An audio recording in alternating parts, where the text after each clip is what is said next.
அருணே அருணே எப்பப்பா அப்ளை காணா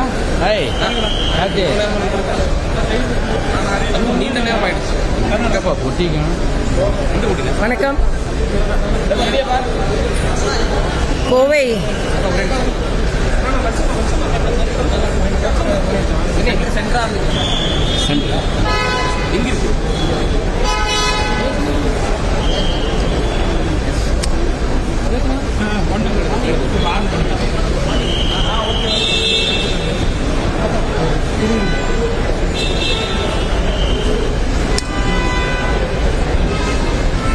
வணக்கப்பா. வணக்கம் வணக்கம். முதல்ல இன்று எங்களது அகில பாரத தலைவர் திரு நட்டாஜி அவர்கள் வருகிறார்கள். அவர்களை வரவேற்பதில் நான் மகிழ்ச்சி அடைகிறேன். அதே மாதிரி சகோதரர் அண்ணாமலை வெளிநாடு சென்றிருப்பதால் இன்று கட்சியை நிர்வகிப்பதற்கு அண்ணன் ஹெச் ராஜா தலைமையில் ஒரு குழு அமைக்கப்பட்டிருக்கிறது. மகிழ்ச்சியாக வரவேற்கிறோம். ஏனென்றால் பாரதிய ஜனதா கட்சி இப்பொழுது உறுப்பினர் சேர்க்கை நடைபெற்றுக் கொண்டிருக்கிறது. அதில் 1 கோடி உறுப்பினர்களை சேர்க்க வேண்டும் என்ற எண்ணத்தோடு நாங்கள் பணியாற்றிக் கொண்டிருக்கிறோம். இந்த குழு அண்ணாமலை அவர்களையும் தொடர்பு கொண்டு கட்சியின் மையக்குழுவோடு இணைந்து பணியாற்ற வேண்டும் என்று பணித்திருக்கிறார்கள். எல்லோரும் இணைந்து பணியாற்றி பாரதிய ஜனதா கட்சி இன்னும் பல பொருந்திய கட்சியாக மாற்றுவதற்கு எங்களது பணி இருக்கும். இந்த பட்டியலில் உங்களுடைய பெயர் இல்லை இல்ல, நான் எல்லா பட்டியலையும் நான் எதிர்பார்க்க முடியாது. ஒன்று, இன்னொன்று, நான் இப்ப 4.5 ஆண்டு காலம் நான் ஆளுநராக பணியாற்றி விட்டு வந்திருக்கிறேன். அதனால முழுமையாக பணியாற்றி கொண்டிருந்தவர்களுக்கு இந்த வாய்ப்பு கொடுக்கப்பட்டிருக்கிறது எனக்கு மிக்க மகிழ்ச்சி. அதுவும் ஹெச் ராஜா அண்ணன் ரொம்ப அனுபவம் மிக்கவர். அவருக்கு கிடைத்த மகிழ்ச்சி. நான் ஒரு காரியகர்த்தாவா இருந்தா நாங்கெல்லாம் பணியாற்றி கொண்டிருக்கோம். நாங்க எல்லா பட்டியலும் நாங்க எதிர்பார்க்கறது இல்ல. நாங்க கட்சி என்ன சொல்லுதோ அந்த பணியாற்றும். இடைக்கால மாநில தலைவர் நியமிக்கப்படலாம் அப்படின்ற ஒரு பேச்சு ஒரு சிலருடைய பெயர் இவங்க நியமிக்கப்படலாம் இல்ல, அதெல்லாம் யூகங்கள் தான். நீங்க யூகம் செய்யற பெயர் தான் வரணும்னு இல்ல. கட்சி சரியான முடிவு எப்பொழுதுமே எடுக்கும்.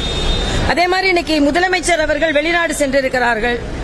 ஏதோ அதிக முதலீடுகளை ஈர்த்து கொண்டிருக்கிறோம் என்று சொல்லியிருக்கிறார். இன்னைக்கு அவங்க போட்ட பட்டியல்ல எல்லாமே ஏற்கனவே தமிழகத்தில் இருக்கின்ற நிறுவனங்கள் தான். தமிழகத்தில் ஒரு நிறுவனம் இருந்ததுன்னா அந்த விரிவாக்கம் அதே இடத்துல தான் பண்ணுவாங்க.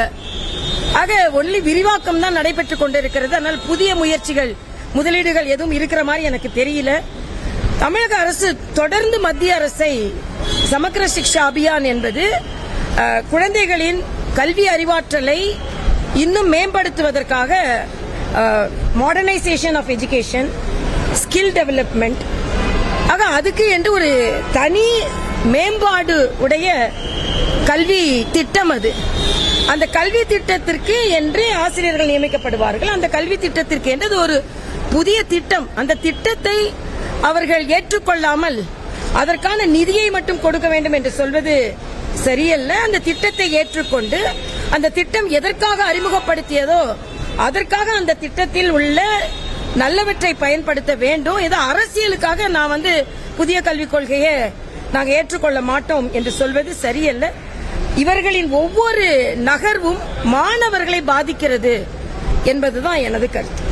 சபாநாயகர் சம்பந்தமா கலைஞர் நூற்றாண்டு 10 கோடி தமிழ் பேசக்கூடிய 25,000 பேர் தான் சமஸ்கிருதம் பேசுறாங்க.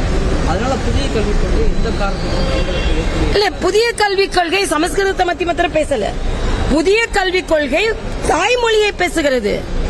இன்னைக்கு தாய்மொழி கல்வியை தான் புதிய கல்விக் கொள்கை ஆதரிக்கிறது. ஆனா தமிழகத்தில் உள்ள அத்தனை பள்ளிகளிலும் தனியார் பள்ளிகளிலும் ஹிந்தி கற்பிக்கப்பட்டு அரசாங்க பள்ளி மாணவர்களுக்கு மட்டுமே மறுக்கப்பட்டு இன்னைக்கு பிரெஞ்சு கவர்மெண்ட் கூட ஒரு ஒப்பந்தம் போடுறாங்க. பிரெஞ்சு மொழியை அரசாங்க பள்ளி மாணவர்கள் கற்றுக்கொள்ள வேண்டும் என்று. இப்ப நம்ம நாட்டில் ஒரு மொழியை கற்றுக்கொள்ளும் பொழுது அவர்களுக்கான வாய்ப்புகள் அதிகமாக இருக்கிறது. ஆக நாங்க எங்களுக்காக எங்கள் கொள்கைக்காக குழந்தைகளின் எதிர்காலத்தை நாங்கள் கேள்விக்குறியாக்குவோம் என்று சொல்வது சரியல்ல. இன்னும் சொல்ல போனா மரியாதைக்குரிய பாரத பிரதமர் தமிழ் மொழிக்கு கொடுத்திருக்கின்ற மரியாதையை போல இங்கே உள்ளவர்கள் கூட கொடுக்கவில்லை என்பதுதான் எனது கருத்து. சரியான ஒரு கருத்து கொடுக்கணும்னு எதிர்பார்க்கிறது எப்படி பாக்குறீங்க? அகில இந்திய அளவிலாவது ஒரு பொறுப்பு வேணும். நான் எந்த எதிர்பார்ப்பும் இல்லாமல் பொறுப்பான பதவியை விட்டு பொறுப்பு கேட்டு இங்க வரல. நான் ஒரு சாதாரண தொண்டனா இருந்தா கூட மகிழ்ச்சியா தான் எனது பணியை ஆற்றுவேன். எனக்கு என்னை இவ்வளவு உயரத்திற்கு கொண்டு சென்ற கட்சிக்கு நன்றி உணர்வோடு இந்த கட்சிக்கு உழைக்க வேண்டும் என்று இன்னும் 5 வருடம் கவர்னரா இருந்திருக்கலாம், எனக்கு நிச்சயமாக அந்த வாய்ப்பை தந்திருப்பார்கள். ஆனால் நான் என் கட்சிக்கு உழைக்க வேண்டும், என் மாநிலத்திற்கு உழைக்க வேண்டும் என்று நான் வந்திருக்கிறேன். எந்தவித எதிர்பார்ப்பும் இல்லாமல் கட்சி மீது இருக்கும் பாசத்தினால், தமிழ் மக்கள் மீது இருக்கும் பாசத்தினால் நான் வந்திருக்கிறேன். அதை நான் இங்கே தெளிவுபடுத்துகிறேன். தமிழகத்தில் இந்தி எதிர்ப்பு இந்த மாதிரி ஒரு தமிழகத்தில் தென்னிந்தியாவிலேயே அதிகம் பேர் ஹிந்தி விரும்பி படிக்கக்கூடிய மாநிலம் ஹிந்தி பிரச்சார சபா அனுப்பிச்சிருக்காங்க. 3 லட்சம் பேர் இல்ல, அதனாலதான் இப்ப அவங்களா படிக்கிறதுக்கு வாய்ப்புகள் இந்தி பிரச்சார சபை ஏற்படுத்தி கொடுப்பதை போல மக்கள் விரும்புகிறார்கள். இல்ல, நாம் அதைத்தான் சொல்றோம். நீங்க விரும்பலன்னா பரவாயில்ல. இன்னைக்கு பரந்துபட்ட வாய்ப்புகள், இன்னொரு மாநிலத்தில் போய் பணியாற்ற வேண்டும்.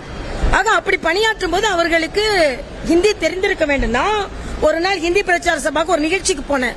20 இளைஞர்கள் அங்கே ஒரே நேரத்தில் பயிற்சிக்கு வந்திருந்தார்கள். அவர்கள் சொன்னது, ஒரு மிகப்பெரிய கார் நிறுவனத்துல நாங்க எல்லாமே தேர்ந்தெடுக்கப்பட்டோம். 3 இருந்து 4 லட்சம் ரூபாய் சம்பளம்.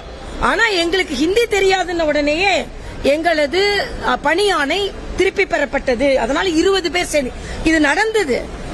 20 பேர் சேர்ந்து படிக்க வந்திருக்கோம்னு சொன்னாங்க. அதனால குழந்தைகளின் நான் மறுபடியும் சொல்றது, இன்னொரு மொழி கற்றுக்கொள்வதால் தமிழ் மொழியின் மாண்பு குறைக்கப்படவில்லை. தமிழ் தான் நமது உயிர், தமிழ் தான் நமது வாழ்வு, தமிழ் தான் நமது வாழ்க்கை, தமிழ் தான் நமக்கு எல்லாமே கொடுத்திருக்கிறது. நம் ஊனோடும் உயிரோடும் இருப்பது தமிழ் தான்.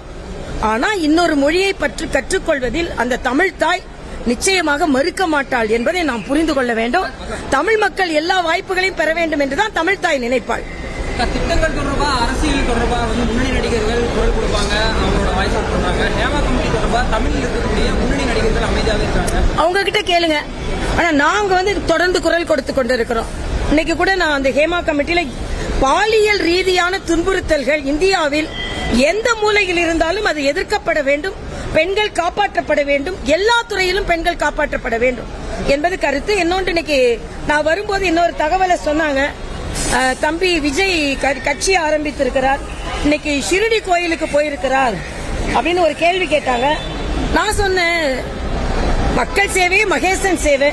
ஆக மகேசனின் மறு உருவமாக இருக்கின்ற ஷிரடி கோயிலுக்கு போய் ஒரு கடவுளை நம்புகிற ஒரு முட்டாள் அப்படின்லாம் சொல்லிக் கொண்டிருந்த ஒரு மாநிலத்துல ஒரு கடவுள் நம்பிக்கையோடு சென்று போய் தனது கட்சி பணிக்காக அவர் இறைவனை பிரார்த்திக்கிறார் என்றால் அது வரவேற்கத்தக்கது. ஆன்மீகம் இல்லாத அரசியல் எடுபடாது என்பதை நான் ஏற்கனவே இங்கே சொல்லி இருக்கேன். 3 மாத இடைவெளியில் அரசியல் மாற்றங்கள் வருவதற்கான வாய்ப்புகள் இருக்கா பாஜக? ஏற்கனவே